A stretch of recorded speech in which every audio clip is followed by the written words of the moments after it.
Hello সবাই কেমন আছে? আজকে একটা ইন্টারেস্টিং বিষয় নিয়ে কথা বলবো। The jam jar experiment.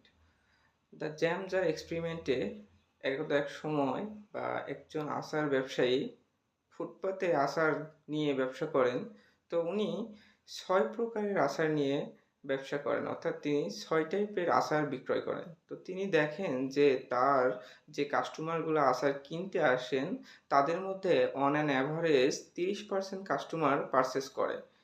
তো তিনি তার ব্যবসাকে বাড়ানোর জন্য তিনি চিন্তা করলেন যে আরো বিভিন্ন টাইপের আচার কিভাবে তিনি বিক্রি করতে পারেন। তো সেই চিন্তা থেকে তিনি আরো ২৪ প্রকারের আচার তার দোকানে তোলেন এবং তারপরে তিনি একটা জিনিস খেয়াল করেন যে তার যত কাস্টমার আচার দেখতে আসেন তার মধ্যে মাত্র ৩% মানুষ আচার কেনেন। বাকি ৯৭% মানুষ তার আচার পারচেজ করে না। অর্থাৎ যখন কাস্টমারদের সামনে চয়েস অফ অপশন বেড়ে গেল, তখন কাস্টমার কনফিউজড হয়ে গেল। অর্থাৎ কনফিউশনের পরিমাণটাও তাদের বেড়ে গেল। অর্থাৎ আপনার সামনে যত অপশন বাড়বে, আপনার তত কনফিউশন হবে।